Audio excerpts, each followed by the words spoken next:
So I am very glad today to introduce our speaker, Ethan vanderWilden. Ethan is a visiting fellow at MIDEM and a Ph.D. candidate at political science at the University of Wisconsin, Madison. His research focuses on comparative politics in Europe and the United States. In his dissertation, Ethan explores how parties use authoritarian histories in modern campaigns and how this history can affect voter preferences. Today, however, he will be dealing with another topic, namely whether rapid changes in ethnic demography may change or may cause parties to shift position on immigration. The title his presentation is Turning Right, Party Position Change on Immigration in the European Refugee Crisis. Ethan, thank you very much for accepting our invitation, especially for coming to Dresden as a visiting fellow and for accepting to present your research today. You have about 20 minutes time, and then we will have discussion also with those connected online who can raise their hands if they have comments or questions. Ethan, the floor is yours. All right. Well, thank you so much for the invitation to be here, and thank you all. I've had a great 2 weeks in Dresden so far, and I'm looking forward to another week and a half or so.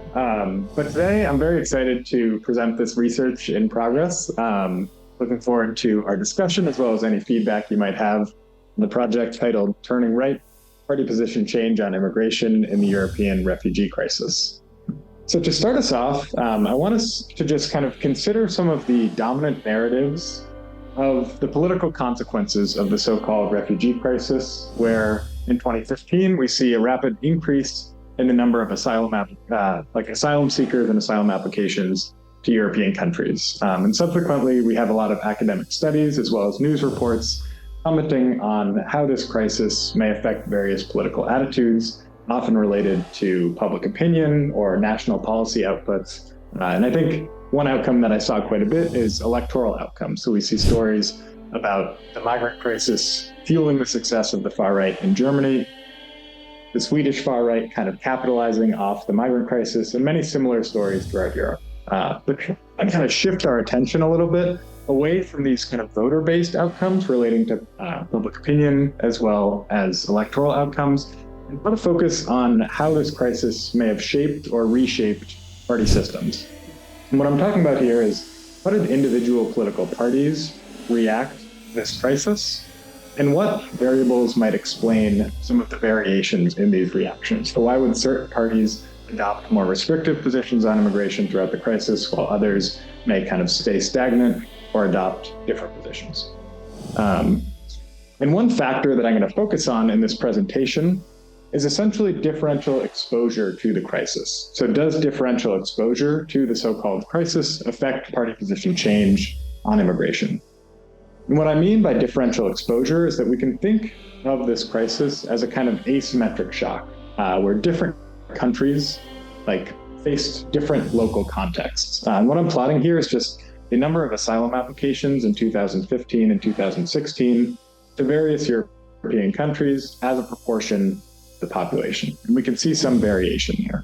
And what I'm going to try to do in this project is essentially answer the question, are parties more likely to shift towards restrictive immigration positions in countries with greater levels of asylum claims? And just to preview the results a little bit, I find that if we look across all parties in my data set, across 200 parties, there's not a very strong relationship. But when we kind of focus in on different types of parties, it seems that this relationship is true for center-right parties. So center-right parties are more likely to shift towards restrictive immigration positions in countries with greater levels of asylum claims. So thus far, I've kind of introduced our question, and in the next 15 or so minutes, I want to motivate this project in literature before presenting a theory that might kind of make sense of these results. I'm then going to discuss the data and methods that I use to test this theory, the results, and then I'll conclude with a kind of open discussion of some of the implications of this study, as well as next steps. All right, so let's dive into kind of motivating this project in the literature. So it's important to recognize that we do know a fair bit about the effects of both migration and like rapidly diversifying societies on voter-based outcomes. And these can often relate to studies on public opinion as well as vote choice or electoral outcomes. So there's a lot of work out there that looks at, in countries with more migration, how does public opinion change? But I would say, surveying this literature, there's a lot of mixed findings. So some people argue that in places with like higher levels of migration, we get more polarization of public opinion on immigration. Others find that there's really no relationship. But I think important here is to just say that we do have a fair bit of work already existing that's looking at these kind of voter-based outcomes. Similarly, it seems that there's a couple studies kind of looking at how migration patterns can also lead to certain vote choice patterns. So one example here basically finds that in countries with more asylum applications throughout the so-called crisis, we also see more issue salience to the issue of immigration, which in turn kind of fueled more support for populist political right parties. But like I said at the onset of this presentation, what I'm really interested in here is moving beyond voter-based outcomes to think about why parties might change their behavior. So what do we know about the effects of migration on party behavior? And I just want to highlight that we do have some studies that look at kind of long-term shifts in demographics and how that might explain why parties shift their positions, generally finding that as certain demographic trends change over time, parties are responsive to these trends and kind of take up new issues that their electorate might want, but some parties are more responsive than others. But what I want to do with this study is kind of also move the focus a little bit away from long-term shifts in demographics and migration patterns to look specifically at how kind of a short-term shock, so 1 to 2 to 3 years, might affect party behavior. We do have some case studies on how specific parties reacted to the crisis. What I want to do in this project is kind of a more large-hand overview of the general trends of why some parties may have moved in certain directions while others didn't. So essentially, do greater levels of asylum claims cause parties to shift towards restrictive immigration positions? That's the question that this project is dealing with. All right, so let's jump into kind of the argument that I'm going to put forward today before actually testing it. So essentially, this argument has 3 parts. First, I argue that in countries with greater levels of asylum applications, we should also see that there's more attention to the issue of immigration. I have some data that is supporting this, as well as other papers that kind of back up this claim. And I would argue that where we have increased salience in migration, parties are pressured to take a clear position on this issue. So if there's more attention to the issue of migration, parties face pressure to kind of clearly stake their position. But importantly, I would argue that this kind of position-taking activity, it will be conditioned by different incentives that parties might face. So that's to say, when a party faces pressure to take a clear stance on an issue, not all parties will react the same. And I argue in the paper, as well as this presentation, that these positions will be conditioned by previous ideology and previous commitments of those parties. So a party on the left facing pressure to kind of take a new stance on an issue will re-up their commitment to leftist policies, or else they risk some credibility. Similarly, when parties are kind of forced to take a position, they might consider different electoral strategy components, where if their electorate is moving in one direction, they might try to follow that direction. Or if they see new parties popping up or increased support, kind of parties on one side or the other, they may kind of adjust their positions to fend off those attacks. Finally, one other kind of key component on how parties might react is that certain parties may be constrained just by ceiling effects, which is to say that if you're a far-right party, you already stake a very anti-immigrant position, you're unlikely to move much further to the right because you're already very much there, which is to say I would expect more movement among parties kind of in the middle than on the extremes. So with these in mind, let's move to some hypotheses. So if we are to just first lay down a very initial hypothesis to the question that I pose, I want to test basically the assertion that parties are more likely to shift to the right on immigration in countries with greater levels of asylum applications. But as this theory suggested, essentially, I just contradicted myself because my theory is suggesting that different parties will react differently to these kind of environmental incentives. So my second hypothesis is that only center-right parties are likely to shift positions towards the right in reaction to higher levels of asylum applications because their incentives, so these three kind of conditional position-taking incentives, all align towards the right.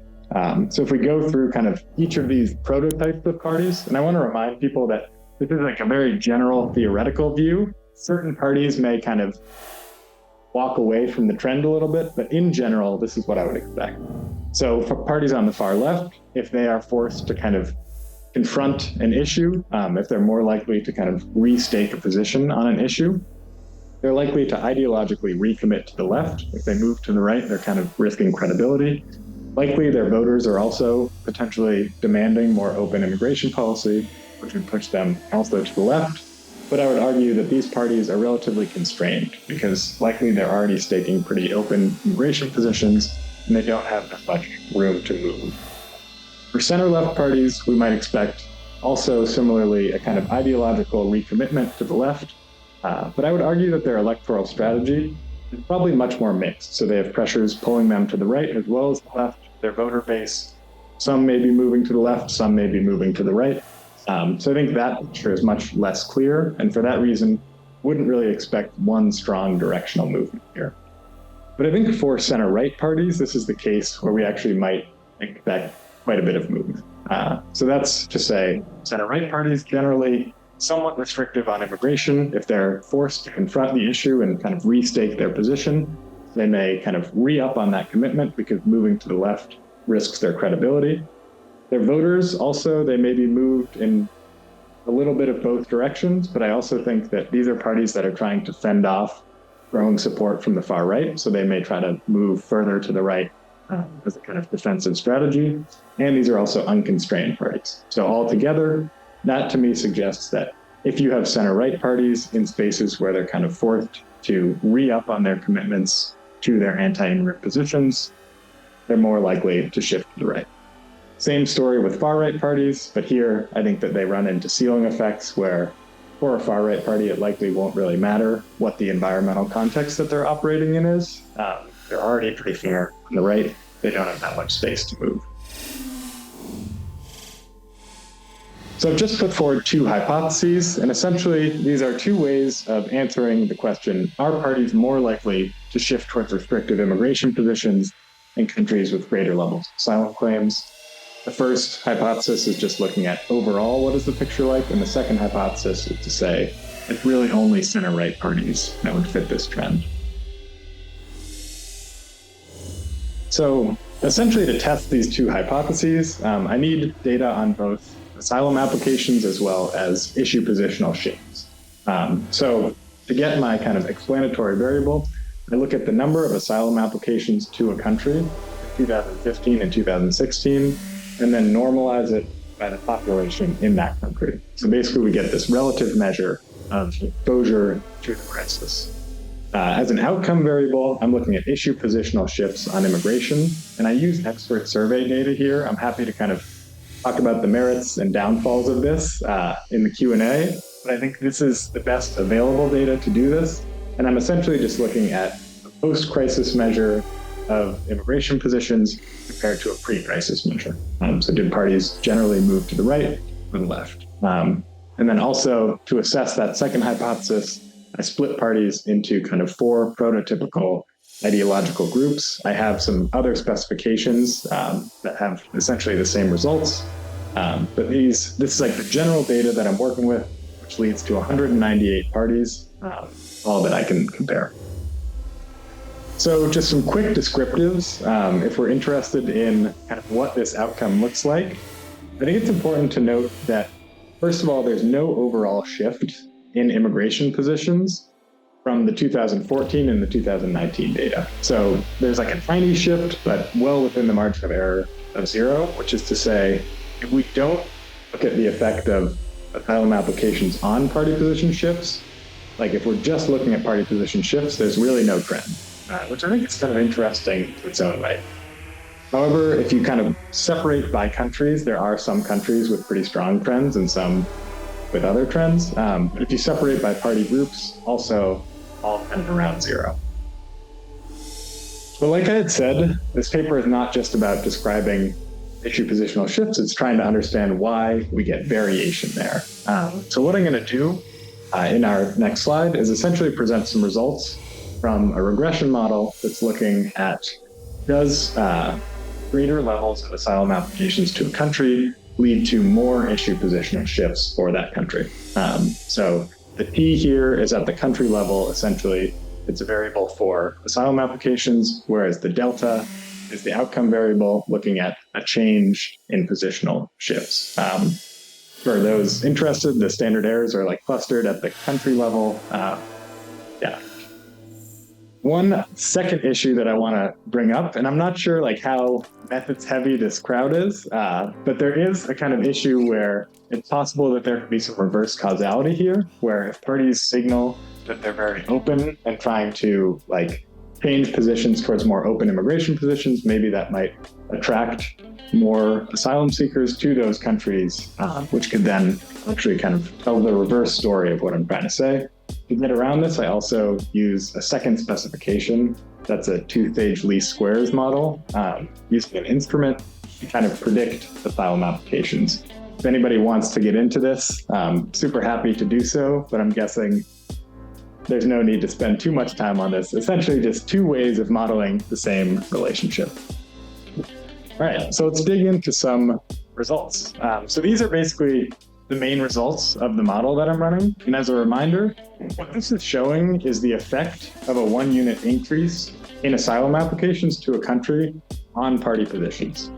So the first line up here that I'm pointing to is essentially just the overall data set. So if we look at all 198 parties in my data set, we don't get particularly convincing results. So with one of the models, so the black line here is the just standard regression model, we see that it's pretty close to zero.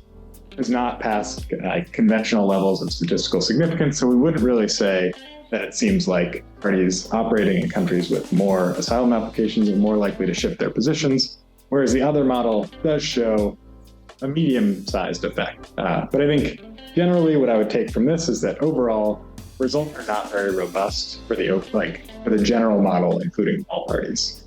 But when we split things by far left parties, center left parties, center right parties, and far right parties, we do see that the relationship does look pretty strong and robust for center right parties. I have a number of other robustness checks if we want to kind of look into those, but the relationship appears pretty strong.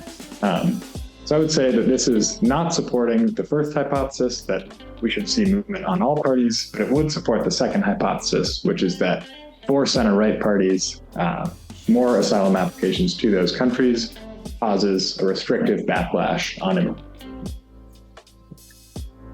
So like I just said, kind of weak overall relationship. So the results are not very convincing when looking at all parties, but the effect does appear to be driven by these center-right parties.